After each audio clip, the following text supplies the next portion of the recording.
Assalamualaikum warahmatullahi wabarakatuh. Perkenalkan, nama saya Sri Intan Sukrahayu dengan NIM 2021-53137. Baik, di sini saya akan mempresentasikan dari materi jurnal dari tugas umumnya, yakni dengan tema development dengan judul pembiayaan untuk pembangunan, kesenjangan antara perkataan dan perbuatan sejak Montori oleh Peter Nankamp dan Rainer Zeit. Monterrey adalah ibu kota negara bagian Leon, baru di Meksiko bagian timur laut, dan ibu kota munisipalitas dengan nama yang sama. Abstrak dari Peter Nankamp dan Rainer Zeit pada judul kali ini, pembiayaan untuk pembangunan, kesenjangan antara perkataan dan perbuatan sejak Monterrey adalah konsensus Monterrey yang disepakati pada KTT PBB tentang pembiayaan untuk pembangunan pada tahun 2002 menjanjikan terobosan dalam hal kedermawanan donor, efektivitas bantuan dan sarana pembiayaan baru. Namun, orientasi pembangunan para pemimpin dunia terbukti berumur pendek. Ini meskipun evaluasi kami menunjukkan kemajuan sejak Monterrey di beberapa bidang, terutama penghapusan utang dan aliran swasta. Menurut mantan Sekretaris Jenderal PBB Kofi Annan, Konferensi Internasional tentang Pembiayaan Pembangunan di Monterrey, Meksiko pada bulan Maret tahun 2002 adalah titik balik dalam pencarian kemajuan ekonomi dan sosial. Konferensi ini menghasilkan terobosan dalam masalah bantuan pembangunan resmi dengan janji baru yang substansial dan perubahan besar dalam sikap. Konferensi tersebut adalah pertemuan tingkat puncak PBB pertama yang terdiri oleh lebih dari 50 kepala negara dan pemerintahan untuk mengatasi masalah keuangan utama yang berkaitan dengan pembangunan global. Donor Eropa menjanjikan peningkatan yang cukup besar dalam bantuan mereka, yakni anggaran. Meski demikian, para skeptis seperti Watts pada tahun 2005 khawatir bahwa perang melawan teror justru akan melemahkan kerjasama pembangunan internasional dengan mengalihkan dana dan donor yang mengutamakan kepentingan strategis PBB.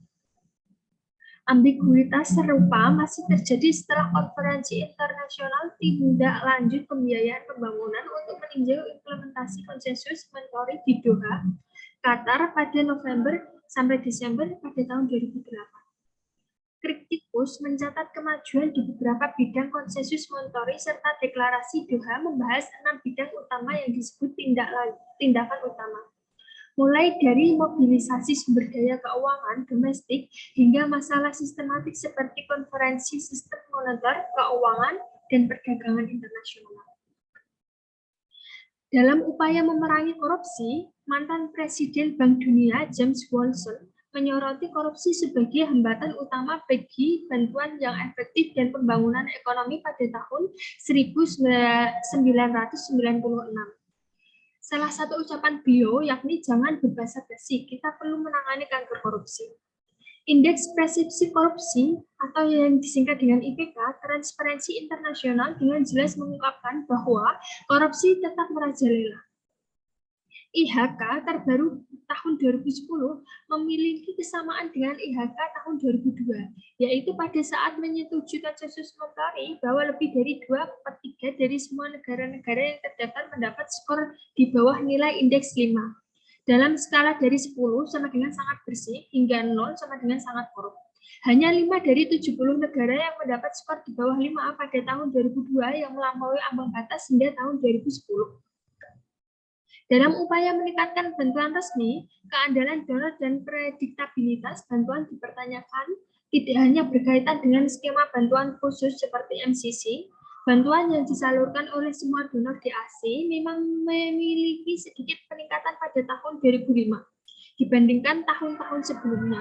Tetapi ini semata-mata mencerminkan peningkatan yang tajam namun sementara dalam langkah-langkah pengurangan utang. Tanpa tindakan terkait utang, rata-rata porsi bantuan baru mulai meningkat pada tahun 2009.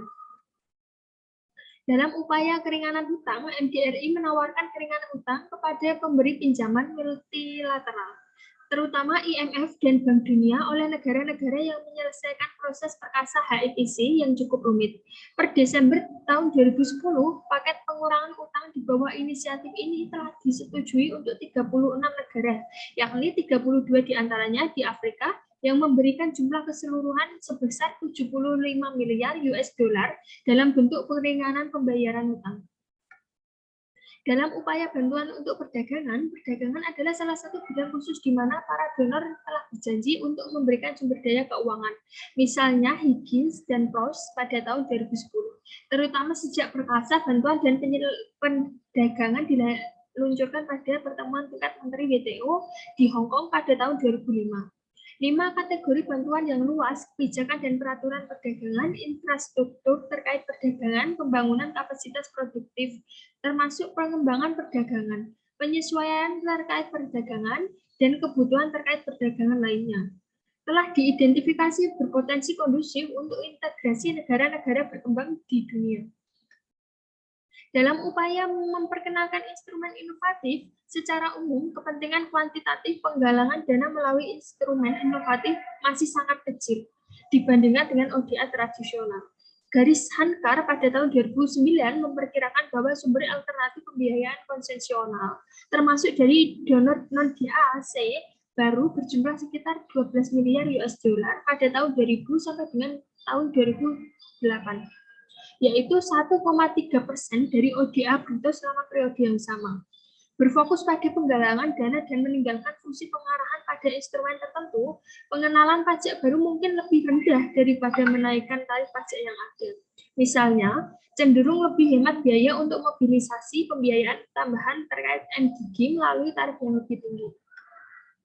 Dalam upaya koordinasi kerjasama pembangunan, negara menerima dari dan donor serta lembaga internasional harus berupaya agar ODA lebih efektif. Secara khusus ada kebutuhan bagi lembaga keuangan dan pembangunan multilateral dan bilateral untuk mengidentifikasikan upaya, yakni yang pertama menyelaraskan prosedur operasional mereka dengan standar tertinggi untuk mengurangi biaya transaksi. Yang kedua, meningkatkan penargetan ODA kepada masyarakat miskin, koordinasi bantuan dan pengukuran hasil. Pada langkah kedua, kami mengacu pada literatur sebelumnya tentang pengukuran perdagangan intraindustri, Grubel dan Lowenworth pada tahun 1971.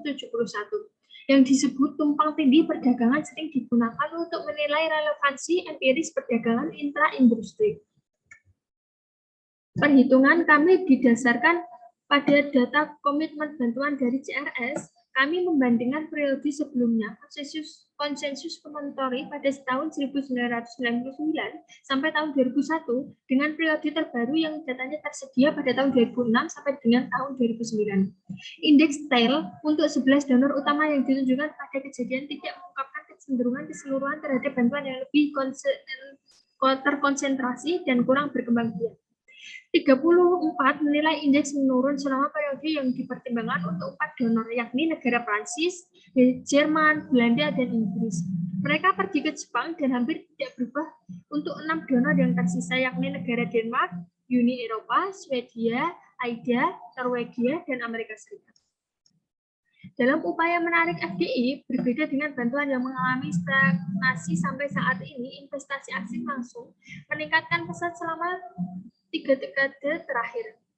Selanjutnya, skeptisme yang disebut di atas mengenai efektivitas bantuan dalam mendorong pertumbuhan mengentaskan kemiskinan sangat kontras dengan pandangan yang menguntungkan.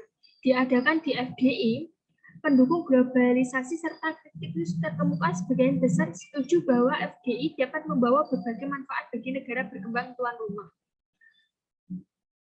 Menganggap bahwa FDI mendorong produktivitas dan pertumbuhan mendapat lebih kuat daripada investasi domestik.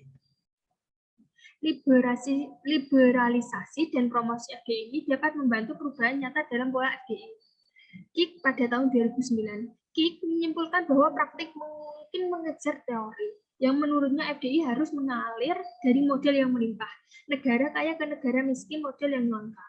UNCTAD melaporkan bahwa tahun 2010 adalah tahun pertama di mana negara maju kaya menerima kurang dari setengah arus masuk FDI global. The Economician pada tanggal 20 bulan Januari tahun 2011. Ringkasan dari jurnal kali ini yakni hanya 6 bulan setelah serangan teroris September tahun 2010, lebih dari 50 kepala negara dan pemerintahan menghadiri konferensi internasional tentang pembiayaan pembangunan dan menyetujui konsensus monetary. Pada peserta memuji KTT PBB sebagai titik balik dalam pencarian kemajuan ekonomi dan sosial dan terobosan dalam masalah bantuan pembangunan resmi. Namun tekad mereka untuk menghadapi tantangan pendanaan untuk pembangunan tidak lebih kuat dari sebelumnya. Berbeda dengan klaim dalam konsensus monetary. Pada skeptis itu, pada dasarnya terbukti benar dalam menduga bahwa orientasi pembangunan para pemimpin dunia akan berumur pendek dan segera didominasi oleh motif strategis dalam perang melawan teror dan kepentingan ekonomi yang sedang berlangsung setelah Amerika Serikat dan Eropa terancam oleh krisis keuangan. Ini meskipun beberapa kemajuan telah dibuat sejak Montori sehubungan dengan aspek-aspek tertentu dari pembiayaan untuk pembangunan, terutama penghapusan utang dan aliran AGI. Namun, penghapusan utang di bawah inisiatif HIPC sudah ada sejak akhir tahun 1990-an dan jelas bermotivasi politik dalam kasus-kasus yang secara kuantitatif penting seperti Irak. Sebaliknya, lonjakan arus FDI didorong oleh pasar yang juga menjelaskan mengapa berbagai negara miskin terus terpinggirkan. Demikian presentasi dari saya, Sri Intan Syukurhayu. Kurang lebihnya saya mohon maaf. Wabillahi taufiq wal hidayah. Wassalamualaikum warahmatullahi wabarakatuh.